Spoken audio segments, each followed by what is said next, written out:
Imagine standing utterly alone in front of the Great Sphinx of Giza. Oh, man. Right? Like, there are no selfie sticks blocking your view. There are no elbows digging into your ribs. It's just a miracle in itself. Honestly. And there's no cacophony of, 100 different tour guides shouting over each other in a dozen languages. Yeah, that classic chaos. Exactly. And the temperature, it's this perfect, breathable 77 degrees Fahrenheit. The sunlight is golden and soft. It's not blinding you. It sounds like a total dream scenario. It is. Now, if you try to achieve this specific scenario in August, it is physically impossible. You will melt into the sand. And if you try to do it in late December, it is financially ruinous. Plus, you'll be sharing the space with thousands of other people. Yeah, the holiday crowds are just brutal. They really are. But there is a 30-day glitch in the matrix of global tourism where this exact pristine scenario becomes reality. It really is a glitch. Welcome to the Deep Dive. We are so thrilled you're here with us, The Learner, because today we are unpacking a massive stack of data. We've got so much to get through. Oh, a ton. Global travel guides, granular economic breakdowns, meteorological charts, and these really deep-cut expert dispatches from across the globe.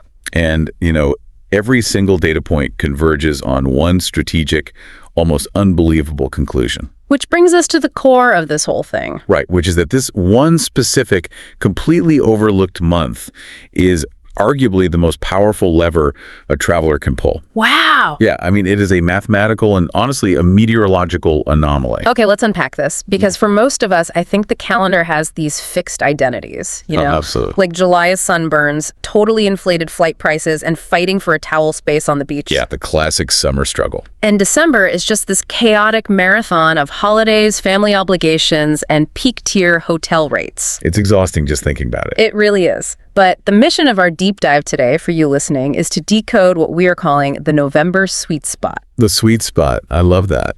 We are going to figure out exactly why this 30-day window is the ultimate travel hack. Because it really is a hack. Totally. So if you are burned out on your PTO, or if you are feeling the crush of modern budget anxiety, which who isn't? Right, it's everywhere. Exactly. Or if you are just exhausted by the psychological fatigue of over-tourism, this right here is your blueprint. It really is akin to the restaurant industry. Oh, how so? Well, think about a high-end restaurant kitchen transitioning from that frantic lunch rush to the evening dinner service. Okay, I'm tracking. For about an hour, the staff is resetting, right? The dining room is quiet. The prices might even shift down to a happy hour menu. Oh, right, that lull in the late afternoon. Exactly.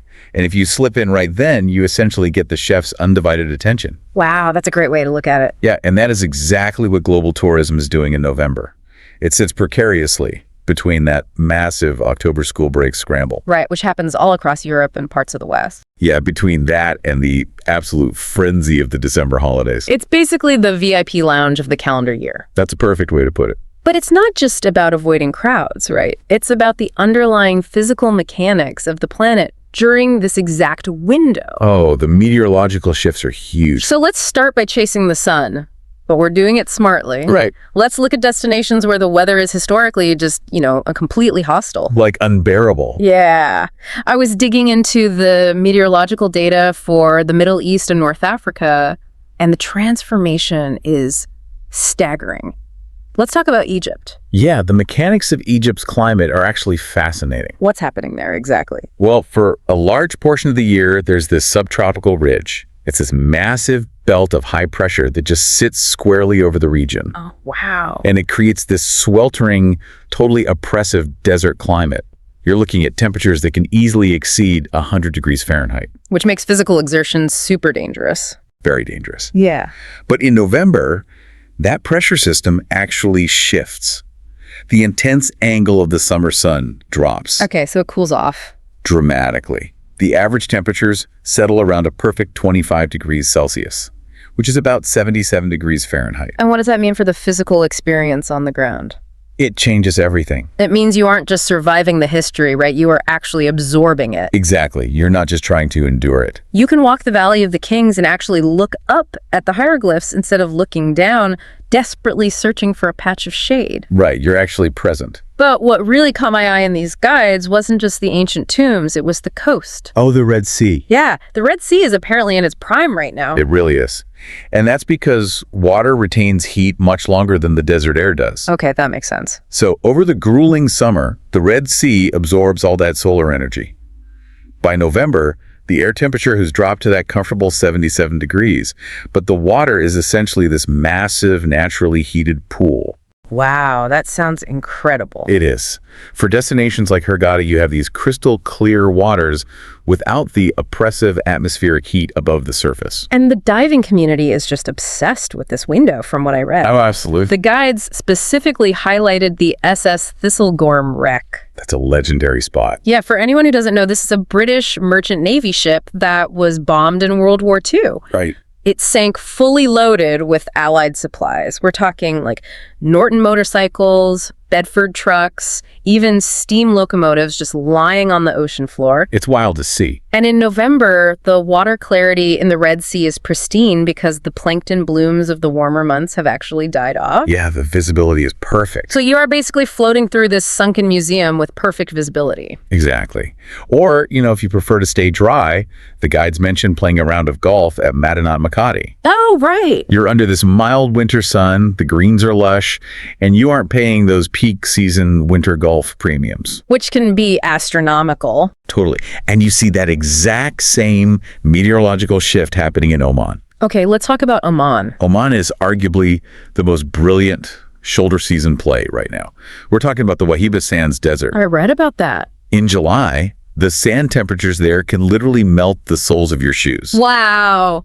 That's terrifying. It is. But by November, the thermal dynamics of the desert shift dramatically. The sand cools rapidly at night. Okay. Suddenly, taking a 4x4 into the dunes and camping under the stars isn't some grueling survival test. Right. It becomes this incredibly comfortable, awe-inspiring experience. And the logistics of exploring Oman in November are so much more accessible too. Oh, the budgets are great. I was looking at the breakdowns, and Oman is basically a road trip destination at its core. Yeah, you really need a car. You definitely need a 4x4 to properly explore the rugged terrain. And in November, because the European winter holiday crowd hasn't descended yet. You could actually find a car. Exactly. You can secure a rugged 4x4 rental for roughly $50 to $80 a day. It's a steal. Try doing that over New Year's Eve, and you're paying triple, assuming you can even find a car. Exactly. And you really need that vehicle to get to places like Nizwa. Tell me about Nizwa. Nizwa is spectacular. You're looking at a 17th century fort that once guarded the intersection of vital trade routes. Oh, wow. Walking those ramparts in the crisp November air is a totally different experience than doing it in the blinding heat of May. I can imagine. The same goes for hiking Wadi Shab, to swim in those turquoise, cavernous pools, or visiting the Sultan Qaboos Grand Mosque in Muscat. You actually have the breathing room to appreciate it. Exactly. You can look at the intricate tile work without being shoveled along by a massive tour group. It's a similar story nearby, too. The data shows Jordan, specifically Petra, having incredibly mild weather. Yes, the canyon gets so much better. It transforms that massive, dusty canyon hike into just a pleasant stroll. Exactly. And the United Arab Emirates, places like Dubai and Abu Dhabi, they shift from literally unlivable outdoor heat to completely pleasant. It's the perfect time for a layover. Yeah, 3 to 5 day layover to see the Burj Khalifa or the white marble domes of the Sheikh Zayed Grand Mosque. Oh, it's stunning. But wait, I have to push back here. Please do. This all sounds very active. Sure. We're talking about hiking canyons, driving 4x4s over sand dunes, strapping on scuba tanks to look at sunken motorcycles. It is a lot of doing. What if a listener is just completely fried? What if they want to lie horizontally on a beach with a drink and do absolutely nothing? That is a very fair point. If we are chasing the sun, are there places where the water isn't freezing but the crowds haven't swarmed yet? Well, this brings us to a crucial nuance of global weather patterns. Yes, absolutely. Let's pivot to tropical escapes. Okay, let's hear it. The Caribbean is the classic play here, but it requires understanding what early November actually means for the tropics. Right, because my immediate thought is, isn't November still technically hurricane season? Technically, yes. Yeah. The official Atlantic hurricane season runs through November 30th. That feels risky. It does. However, historically and meteorologically, The atmospheric conditions that fuel major cyclones, specifically those massive clusters of thunderstorms off the African coast, they drop off significantly by late October. Okay, so the risk is lowering. Yes. By November, the trade winds start to stabilize. You have islands like Barbados and Turks and Caicos just entering their dry season. Okay, so you're basically buying a VIP pass to the Caribbean with a slight but statistically manageable weather risk. Exactly, and the payoff is immense. What's the vibe in Barbados? In Barbados, those stabilizing trade winds make it one of the premier kite surfing destinations on the planet in November. Oh, really? Yeah. Or you could just relax on the beaches before wandering through Bridgetown, which is deeply rich in colonial history and architecture. And the water in Turks and Caicos. The guides emphasize Grace Bay specifically.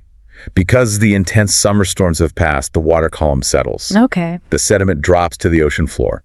You get that glass-like clarity. Wow, that sounds beautiful. It is. The marine life, the turtles, the rays, they're incredibly active as the water temperatures hit that sweet spot of around 80 degrees Fahrenheit. That's perfect. And you are doing this weeks before the massive East Coast American flight surge arrives for Christmas. Right, you beat the rush. It's a really interesting contrast to another island in the stack, though, St. Lucia. Oh, yes. Which offers a totally different geographic vibe. Because St. Lucia is volcanic. It's not just flat coral reef like Turks and Caicos. Right. As the November weather cools down slightly and the intense summer humidity breaks, the island's topography becomes much more accessible. Because you can actually hike it. Exactly. Hiking the Pittons, those massive, dramatic, volcanic spires that rise straight out of the ocean, is a brutal, sweaty endeavor in August. I can't even imagine. But in November, it's a stunning, totally manageable trek. So you've got the flat turquoise waters of Turks and Caicos, and then the dramatic, hikeable peaks of St. Lucia. Depending on what you want, yeah. Yeah. But if we want to talk about the absolute ceiling of luxury, I was reading the dispatches from the Indian Ocean. Oh, here we go. Specifically the Seychelles, and my jaw just dropped. Yeah, the Seychelles in November is a masterclass in luxury economics and equatorial climate. How warm does it get? The average temperature sits locked at a glorious 30 degrees Celsius, roughly 86 degrees Fahrenheit. Paint a picture for the listener, because the way these islands are described in the sources, it's almost prehistoric. It really feels that way. Yeah. You're looking at an archipelago of 115 islands. Wow. And unlike typical volcanic or coral islands, many of the Seychelles are made of ancient, sun-baked granite. So it's very rugged. Yes, you have these massive, smooth, black rocks rising violently against the pounding surf. That sounds intense. And they're fringed by pristine white sand and rare flora, like the coco de mer palm, which produces the largest seed in the plant kingdom. Oh, wow. It is a dramatic, untamed landscape. And nestled in that untamed landscape are apparently some of the most exclusive resorts on the planet. Oh, without a doubt. The sources detail places like North Island, which is this private sanctuary where the Duke and Duchess of Cambridge honeymooned. Just unbelievable luxury. Right. And a resort on Felicite Island called Six Senses Zilpation, featuring these immense stilted villas with vaulted ceilings and tubs looking right over the Indian Ocean. Sounds terrible. I'd hate to go there. I know, right? Just awful. Now, this is the highest end of the high end. But the economic mechanic here is that in November, the massive, wealthy winter exodus from Europe hasn't begun yet. Exactly. The crowds aren't there. And the water is totally calm. The trade winds actually drop in November in the Seychelles, creating this mirror-like ocean perfect for diving. So you get peak conditions before the peak pricing hits. Right. So whether we are talking about the cooling sands of the Middle East or the stabilizing waters of the tropics, November provides this incredibly narrow, highly advantageous window for the sunseeker. Okay, but while the deserts are cooling down and the oceans are stabilizing, another massive chunk of the planet is undergoing a completely different physical transformation. They're drying out. Exactly. Let's shift our focus entirely. We've talked about trading peak prices for peak weather and the heat. Now let's talk about the post-monsoon awakening of Southeast Asia. This is one of my favorite regions to discuss. The end of the Asian monsoon is one of the most dramatic meteorological shifts on Earth. What exactly triggers it? We are talking about the Intertropical Convergence Zone, or the ITCZ. The IPCZ, okay. During the summer, this band of low pressure sits over Asia, pulling in massive amounts of moisture from the Indian Ocean, just dumping relentless rain. Sounds miserable. But in November, the ITCZ shifts south. High pressure builds over Siberia, pushing cool, dry air down across Southeast Asia. And the rain just stops. Rains stop abruptly. The skies scrub clean to this brilliant blue, but the landscapes are still saturated. So everything is super lush. Incredibly lush and green from months of rain. Let's start with Thailand, because the transformation in Bangkok sounds incredible. Oh, it really is. By late November, the humidity drops from oppressive to totally manageable. Which is saying something for Bangkok. Totally. Bangkok is hovering around 32 degrees Celsius, about 90 degrees Fahrenheit. It's warm, but it's crisp. This is when the city's outdoor culture explodes back to life. The food scene. I was reading about the street vendors at the Chatuchak weekend market. Oh, the market is amazing. During the monsoon, the supply chains for local produce are tough, and standing in the torrential rain eating noodles is just miserable. Yeah, no one wants to do that. Come November, the harvest is fresh, the skies are clear, and you have this incredible density of culinary brilliance. The street food is unmatched. And the fine dining, too. Places like the Michelin-starred 80/20 are fully booked, but the city feels vibrant, not suffocating. And culturally, the timing is impeccable. Yeah. If you head north to Chiang Mai in November, you align perfectly with the Yiping Lantern Festival. Oh, I have seen footage of this. It's mesmerizing. But I never understood the context behind it. It is deeply rooted in the ancient Lanna Kingdom of northern Thailand. It marks the end of the monsoon and the transition into the cool season. The locals release thousands of glowing paper lanterns called Kom Loi into the night sky. To celebrate the dry weather. Well, to symbolize letting go of the past year's misfortunes. Oh, wow. That's beautiful. The visual spectacle of fire illuminating the sky, combined with the crisp night air, is something you simply cannot experience at any other time of year.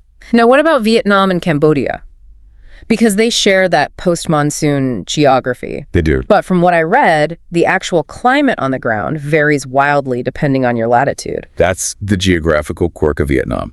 It is incredibly long and narrow. Right. In November, the north around Hanoi gets wonderfully cool and dry. We're talking 18 to 25 degrees Celsius. That's perfect weather. It is. It's the perfect weather to walk around Hoang Kim Lake or navigate the chaotic historic streets of the Old Quarter in just a light jacket. And down south. If you travel down to the south, to places like Phu Quoc Island in the Gulf of Thailand, the water is hot and the beaches are pristine. So you basically get two completely different vacations in one country. Exactly. In Cambodia.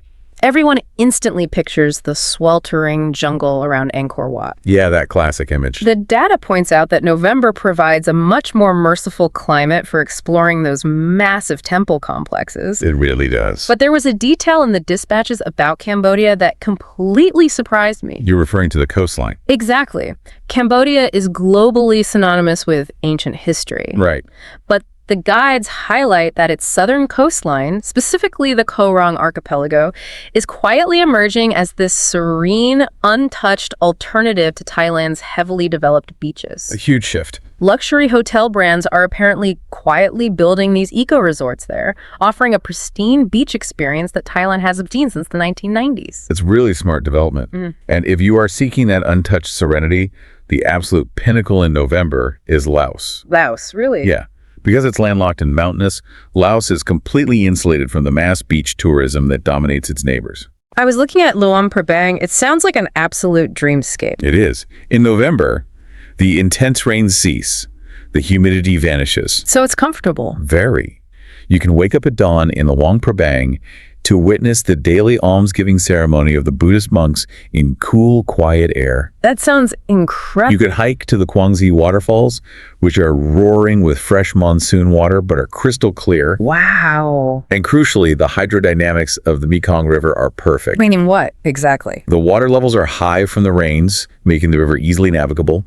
You can take a 2-day slow boat down the Mekong, just watching the jungle glide by. 2 days on a boat, that forces you to slow down. It really does. It forces you to adopt a completely different, much slower pace of travel.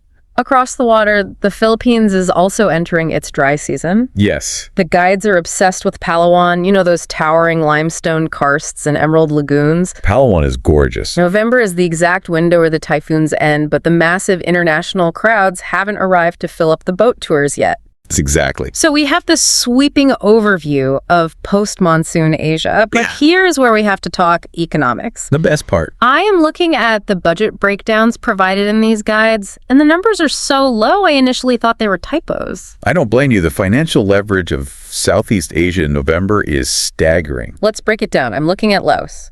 The daily expense is listed at roughly 1,000 to 1,100 Indian rupees a day. Right. For context, unlended rupees is about 11 or 12 euros, or 12 US dollars. Yeah.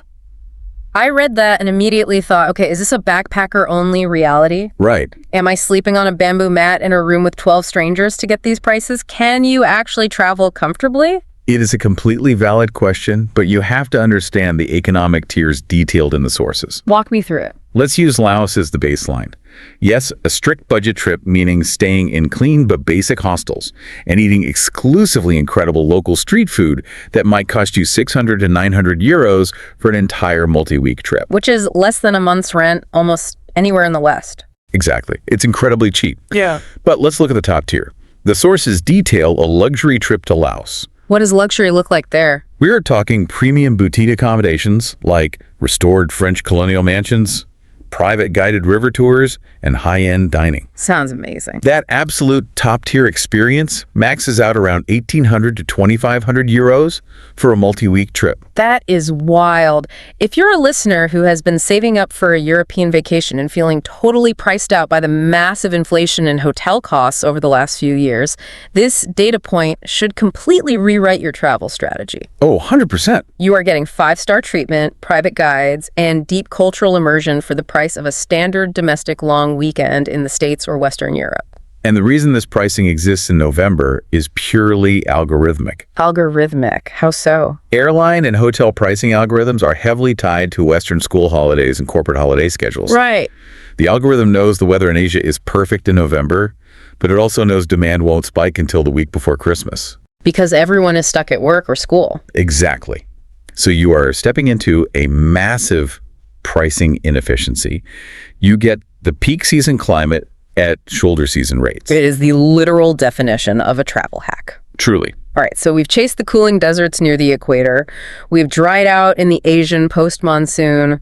Now we are pivoting. We are heading south. Because when you cross the equator in November, you aren't looking for things to cool down and dry out. You are watching the world wake up. Yes. The Earth tilts, spring is in full aggressive swing in the southern hemisphere, and the focus completely shifts from human history to wildlife and wild landscapes. This is where November truly shines for the biological observer. It's an ecological awakening. Let's start with the African continent. Okay. South Africa in November is deeply into its spring season, and the mechanics of that are just gorgeous. The sources paint a surprisingly agricultural picture of South Africa, actually far beyond just the standard safari. Yeah, that surprised me too. That's because of the Mediterranean climate of the Western Cape. In November, the Cape winelands, places like Stellenbosch and Franschhoek, they're undergoing a massive spring bloom. Okay, so it's super green. Yes. The vines are pushing out new green growth. The massive ancient oak trees are in full leaf. Wow. You can explore Table Mountain and take the ferry to Robben Island in Cape Town with clear skies and calm winds, all before the scorching summer heat sets in. But the wildlife is still the massive draw for anyone flying to Africa. Does the seasonal shift impact the animals? Profoundly. In Kruger National Park, November sits just before the heavy summer rains. So it's still pretty dry. Exactly. The bush is still relatively thin, which means visibility for game viewing is excellent. Oh, because they can't hide as easily. Right. The predators can't hide as easily in dense grass. Furthermore, the massive influx of domestic tourists for the South African summer school holidays hasn't happened yet. So it's quieter. Much quieter. You get a much more intimate, quiet safari experience. And the coast. Down on the coast, in a town called Hermanus, November marks the tail end of an incredible migration. Whales, right. Yes. The southern right whales linger in the bays with their calves before heading back to Antarctic waters. Wow. So you have this unique overlap. Blooming vineyards, uncrowded safaris, and marine giants. That's pretty much perfect. And moving north from South Africa, the sources detail Namibia, which just sounds like another planet entirely. Namibia is defined by vastness. It is one of the most sparsely populated countries on Earth. Yeah, I read that. The guides explicitly suggest it, as a destination for profound solitude or even remote work, given the endless empty roads. What's the physical environment like in November? You have these clear, endless skies. You can drive to Sasasuai and watch the sunrise hit some of the highest red sand dunes in the world. That sounds incredible. And if you drive to the Skeleton Coast, you encounter this massive, haunting fog rolling off the Atlantic Ocean. Fog in the desert. Yeah, it's caused by the cold Benguela current hitting the hot desert air. Oh, wow. In November, before the peak summer heat makes the interior unbearable, you can navigate this stark, beautiful isolation really comfortably. And further east, the biology gets even more dynamic. The guides highlight Tanzania's Serengeti. Yes. In November, the short rains begin in Tanzania. And what does that do? This fresh water triggers the movement of the great wildebeest migration. A big one. Yeah. The massive herds begin making their way down from Kenya's Masai Mara back into the southern Serengeti to Kaf. That's a huge event. It is. And you can witness portions of this epic migration without the massive convoy of safari jeeps that define the peak summer months. That's a huge plus. And in Mozambique, the Gorongosa National Park, which is one of the greatest ecological restoration success stories on the planet, it literally bursts into vibrant, saturated life right after those first rains. It's basically an entire continent shaking off the dust. Exactly. But Africa isn't the only place waking up. Let's jump the ocean to the Pacific and look at South America. The Galapagos Islands in November sound like a high-definition wildlife documentary playing out in real time. The biological triggers in the Galapagos in November are a perfect example of ocean mechanics dictating life. How so? Well, the islands sit right on the equator, but their climate is entirely controlled by ocean currents. Okay, that makes sense. Throughout the middle of the year, the cold Humboldt Current sweeps up from Antarctica, creating the Garua season. Which is what, exactly? It's a misty, overcast, cool period. But in November, the Humboldt Current begins to weaken, and the warmer Panama flow pushes in. And how does that affect what you actually see when you step off the boat? The warming water acts as an alarm clock for the local fauna. Oh, I see. The sea lion pups, which were born earlier in the year, are suddenly extremely active and playful. They famously swim right up to snorkelers in the water. Oh, wow. The green sea turtles begin migrating toward the beaches to nest. The giant tortoises are active in the highlands. Yo, everything is moving. The ocean is clear, the air is warming, and life is simply exploding. That ocean temperature shift is vital. And if we look across to Australia and New Zealand, it's a similar story of spring energy, right? Absolutely. Yeah. In Australia, the northern territories are heating up to about 25 to 32 degrees Celsius. It sounds nice. The guides specifically spotlight the Queensland coast and the Ningaloo Reef in Western Australia. Hi there. Because November is the precise window when the marine turtles begin pulling themselves up out of the beaches to lay their eggs. Wow. Just imagining standing on a beach at night watching massive sea turtles emerge from the surf. I mean, that alone is worth the flight. It's an incredible sight. And New Zealand. New Zealand is shaking off its winter chill. You're looking at warm spring days, around 18 to 24 degrees Celsius, with the daylight hours stretching longer. So perfect outdoor weather. It is the absolute optimal time for massive outdoor expeditions. The guides highlight the Tongariro Alpine Crossing. What's that? It's a brutal, exposed volcanic trek that is actually dangerous in winter and incredibly crowded in high summer. But in November... In November, the trails are quiet, the alpine weather is stabilizing. Nice. Or you can take an overnight cruise into Doubtful Sound in the Fjordland National Park, where the waterfalls are pumping from the spring melt, but the massive tour buses haven't arrived yet. And finally, down at the very bottom of the habitable world, Patagonia. Yes. Chilean and Argentine Patagonia are transitioning out of a harsh, dark winter into summer. So things are thawing out. The ice is retreating. The days are rapidly getting longer. This is the prime window to tackle the iconic multi-day treks like Mount Fitzroy in Argentina or the W Trek in Torres del Paine, Chile. Oh, those are legendary hikes. The massive Perito Moreno Glacier is actively calving massive chunks of ice into the lake. And crucially, November marks the absolute kickoff of the Antarctic cruise season. Okay, here's where I need to stop you, because I'm looking at this data and I see a massive contradiction. Oh, how so? You're talking about Antarctic cruises, you're talking about the Serengeti wildebeest migration, the Galapagos, trekking the most remote parts of Patagonia. Right. These are not weekend getaways. These are massive, capital-intensive, once-in-a-lifetime bucket list expeditions. Yes, they absolutely are. Doesn't traveling to the extreme ends of the Earth in a transitional shoulder season like November carry a massive risk? It's a fair question. Aren't you gambling with the weather? If I'm spending $10,000 to go to Antarctica, why wouldn't I wait until January when the summer weather is guaranteed? That is the ultimate traveler's dilemma.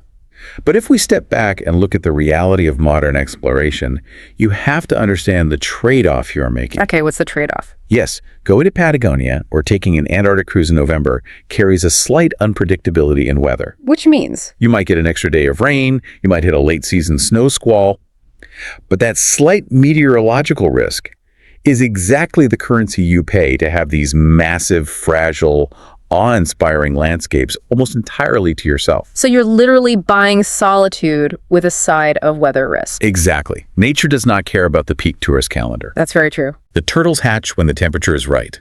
The sea lions play when the currents shift.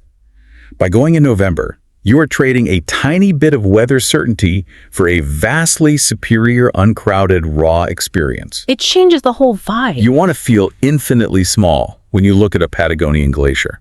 You don't want to feel like you're standing in line for a roller coaster at a theme park. Yeah, that would ruin it. November guarantees the isolation that makes these places profound. That makes complete sense. The value isn't just the destination, it's the absence of the crowds. Exactly. All right, we've chased the sun, we've dried out in Asia, we've watched the southern hemisphere awaken. Now, we are pivoting hard. Where to? We've talked about trading peak prices for peak weather.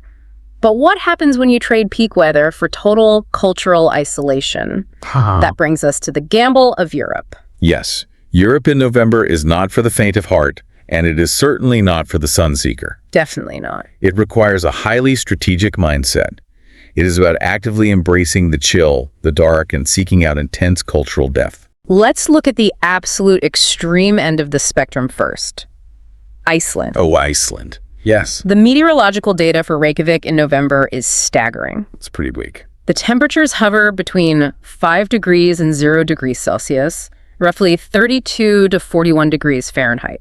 So freezing. Basically. And because of the latitude, they are only getting about 1 to 2 hours of actual direct sunshine a day. That's right.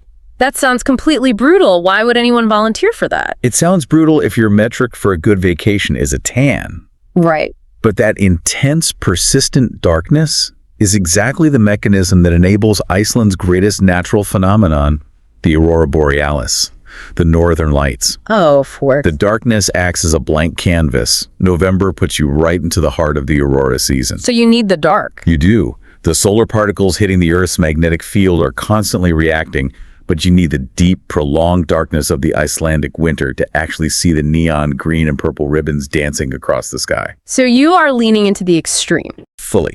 And during those few hours of twilight daylight, you are strapping on crampons to hike ancient blue glaciers on the Golden Circle. Sounds amazing. Or you are soaking in the silica-rich, 100-degree geothermal waters of the Blue Lagoon while the air temperature around you is literally freezing. That contrast must be incredible. The contrast is visceral. It's highly atmospheric. Okay, I can see the appeal of the ice and fire dynamic. You're playing an Arctic explorer. Exactly. But what about the cultural capitals further south? Places that rely on walking tours and outdoor cafes. They transform completely. Take Budapest. Okay. It is undeniably chilly, around 7 to 2 degrees Celsius. But Budapest sits on a massive network of natural geothermal hot springs. Right, the famous bath. Exactly. The chill in the air is exactly what makes sitting outside in the steaming, ornate Székely thermal baths so magical. Ah, I see. Furthermore, November is when the early, authentic Christmas markets start setting up along the Danube River, before the massive influx of December river cruise tourists buy up all the mulled wine. And if we look at the Mediterranean, Italy, Spain. Florence and Sicily offer something that has become incredibly rare in modern travel. What's that? Crowd-free access to World Heritage. Really? Yes. In November, you can literally walk right through the doors of the Uffizi Gallery in Florence without waiting in a 3-hour queue. Wow. You can stand alone in front of a Botticelli. In Sicily, you can wander the intricate, honey-colored Baroque towns of Noco or explore the ancient Greek ruins of Syracuse in absolute pin-drop peace. That sounds idyllic. And the dispatches from Spain mention Seville, which has a really interesting microclimate. Yes, Seville's great. Because it's deep in Andalusia, it retains a really comfortable 20 degrees Celsius, about 68 degrees Fahrenheit. Which is perfect. Exploring the massive historic Alcazar Palace in July is a sweaty, exhausting march. So hot. But in November, it's a leisurely stroll. And the guys mentioned Seville is this brilliant mix of the ancient and the hyper-modern. It really is. Right around the corner from a centuries-old cathedral, you can be eating incredible tapas or ducking into quirky contemporary spots like De Limbo. I've heard of that. Yeah, which is an art gallery dedicated entirely to street art, graffiti, and graphic design. It feels lived in. Exactly. The weather's comfortable enough to explore, but the tourist volume is low enough that the locals actually have time to talk to you. Okay, I'm going to stop you right there. Although, Because I am looking at the raw climate data provided in our stack for some of these southern European cities, and I have to play the skeptic. okay, let's hear it. Let's look at Rome. Rome averages 130 millimeters of rain across 15 days in November. Yeah, that's a lot. Lisbon, Portugal, gets 120 millimeters over 14 days. We are talking about it raining practically every other day. It's true. It is literally their wettest month of the entire year. Are we seriously looking the listener in the eye and telling them to spend thousands of dollars to fly to Europe to stand in the freezing rain? Well, this is exactly why I call it the European gamble. And it raises a fundamental question about how you define the value of a trip. Go on. I am not going to sugarcoat the meteorological data. Yes, the weather in Southern Europe can be objectively miserable in November. You will get wet. You will get wet. You will need a heavy coat and a sturdy umbrella. But for the art lover, the history buff, or the culinary traveler, booking a ticket to Europe in November is a deliberate, highly calculated, and incredibly rewarding choice. Explain the calculus to me, because right now the math says stay home. Because you are actively trading sunshine for psychological space. Yeah. Have you ever tried to throw a coin into the Trevi Fountain or walk the perimeter of the Colosseum in mid-July? Yes. And it is a nightmare. It is a sea of iPads, selfie sticks, aggressive street vendors, and tourists sweating through their shirts. Exactly. The historical resonance of the place is completely drowned out by the sheer volume of human bodies. That's a good point. In November, yes, you might need a raincoat, but you get to stand inside the Colosseum and actually hear the silence of the ruins. Wow. You get to ride one of those iconic historic yellow trams through the steep, winding cobblestone streets of Lisbon without being pressed armpit to armpit with a stranger. So the rain is actually a benefit. The bone-chilling rain acts as a filter. It keeps the casual fair-weather tourists away. It strips the cities back to their authentic, unvarnished selves. So it forces the listener to be honest with themselves about what they are actually paying for. Exactly. Are you paying a premium just for a sunny backdrop for a photo, or are you paying to stand completely alone in a room with a Michelangelo sculpture? Precisely. It is a gamble with the sky, but it is a guaranteed jackpot for cultural immersion. You are buying your way out of the theme park version of Europe. I love that framing. The rain is a filter. It really is. All right, for our final section today, we are shifting our focus entirely. Good. We are moving away from the physical climate, whether it's the shifting trade winds, the retreating monsoons, or the European rain, and we are focusing purely on the human calendar. This is fascinating stuff. Because November is home to some highly localized, deeply cultural phenomena that are not staged for tourists. Right. These are authentic, fleeting moments that dictate a completely different style of travel. This is the pursuit of the ephemeral, the off-the-beaten-track cultural calendar. Exactly. And the logistics of these events are fascinating.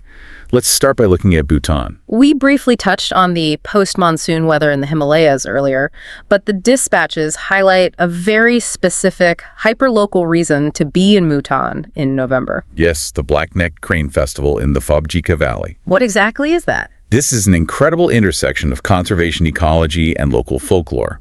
Every November, these majestic, highly endangered black-necked cranes migrate from the Tibetan Plateau down into this specific, protected glacial valley in Bhutan to roost for the winter. Okay, so it's a massive bird migration. Right, and to celebrate and protect this migration, the local communities throw a massive festival in the courtyard of the ancient Gangti Monastery. The imagery in the guides is wild.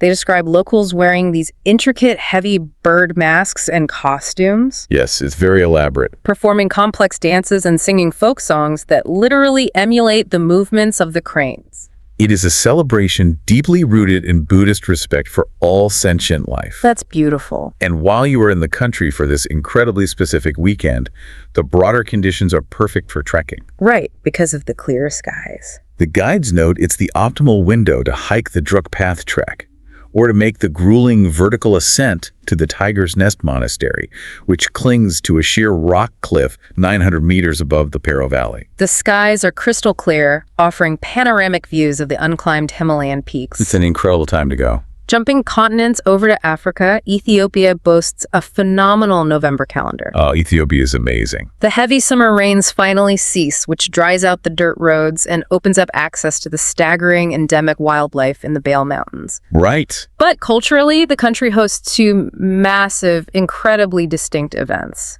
The first is athletic, the Great Ethiopian Run. Tell me about that. It takes place in Addis Ababa, usually on the penultimate Sunday of November. It was founded by the legendary Olympic gold medalist Haile Gebrselassie. Oh. It draws over 40,000 runners from all over the world. But it's really a massive street party celebrating Ethiopia's unparalleled legacy in long-distance running. Running at that altitude is brutal, but the energy of the city must be electric. It's totally electric. And the second event is deeply religious, right? Yes. On November 30th, the ancient northern city of Axum hosts the Festival of Mariam Zion. What's the significance of Axum? According to Ethiopian Orthodox tradition, Axum is the resting place of the Ark of the Covenant. Oh, wow. That's huge. This festival draws tens of thousands of pilgrims wrapped in traditional white shawls, chanting and praying. That sounds intense. It is an incredibly profound, ancient spectacle of faith that is entirely authentic. It is not put on for cameras.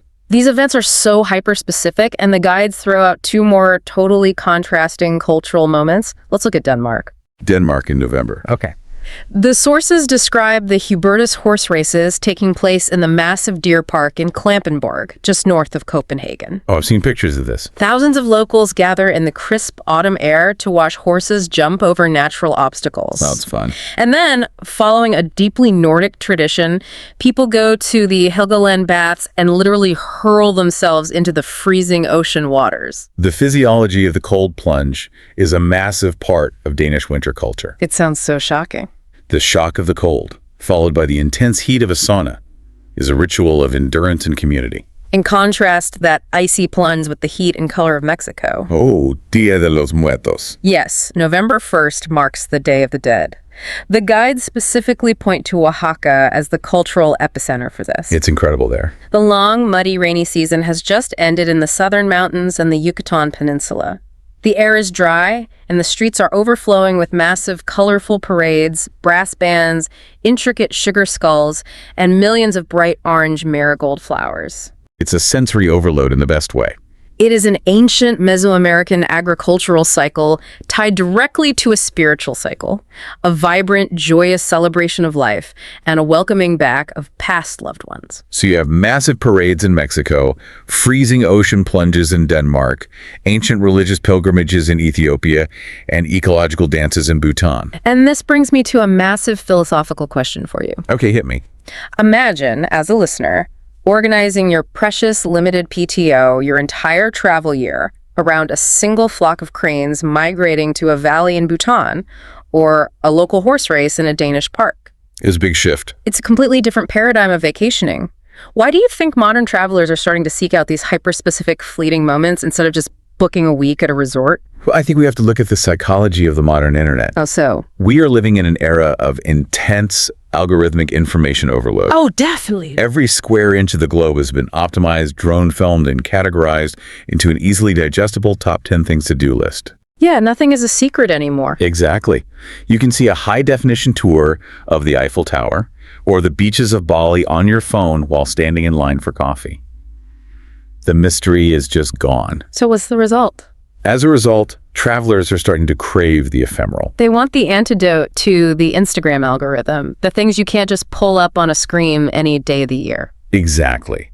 Experiencing an event that only happens for one weekend in November, an event that is deeply woven into the fabric of a place. Right. An event that would happen whether tourists showed up with their cameras or not, it grounds you. That makes total sense. It plugs you directly into a local community's actual beating rhythm rather than a manufactured year-round tourist loop designed specifically to extract your money. Experiencing the ephemeral feels profound because it is profound. It cannot be replicated. Spot on. Okay, let's zoom out and synthesize everything we've decoded today because we have covered a staggering amount of the globe. We really have. We have completely dismantled the idea that November is just a gray waiting room month. It is a precision multi-tool for the strategic traveler. It is the ultimate leverage point. We've seen how you can score peak luxury at shoulder season prices in the cooling deserts of Oman. Yes. We've explored the meteorological mechanics of the retreating monsoons, opening up the serene jungles of Laos for a fraction of what a European trip costs. Unbelievable value. We've discussed the oceanic currents that trigger the biological explosions of sea lions in the Galapagos. And the turtles. Don't forget the turtles. And the turtles. Yeah.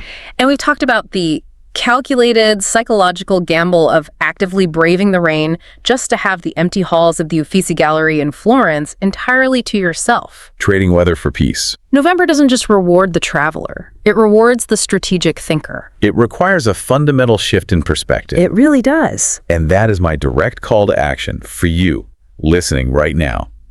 When this deep dive ends, open up your calendar. Yes, look at your dates. Reevaluate your default travel habits. Look at the mechanics of your own planning. Ask yourself, are you traveling when the algorithm and the crowds are telling you to travel? Probably, yes. Or are you traveling when the destination itself is at its most authentic, its most quiet, and its most welcoming? That's the real question. I want to leave you with one final, slightly provocative thought to mull over as you look at that calendar. Let's hear it. Think about the entire global concept of peak season. Who actually decided it? That's a good point. Usually, the peak travel season is based entirely on industrial-era school holidays in the West. Yeah, that old schedule. It was designed a century ago around factory closures and rigid academic terms. It has absolutely nothing to do with the optimal ecological, meteorological, or cultural rhythms of the destinations themselves. That is a fascinating historical point. We're literally forcing the globe to conform to a factory schedule. Exactly. If we all untethered ourselves from that traditional manufactured calendar, how would that redistribute the massive economic impact of global tourism? It would change everything. If you take your dollars out of the overwhelmed, over-touristed July peak and inject them into a local economy in November, you are providing crucial off-season income. Spreading the wealth. Could shifting your vacation by just 1 month actually be a radical act of sustainable travel? That's a powerful idea. Does stepping into that quiet, overlooked waiting room of the calendar actually help save the destinations we claim to love? The mechanics of how we travel shape the world just as much as where we travel. It's certainly something to deeply consider before you book your next flight. Until next time, keep questioning the defaults, keep chasing the quiet corners of the map, and keep diving deep into your own curiosities. Take care.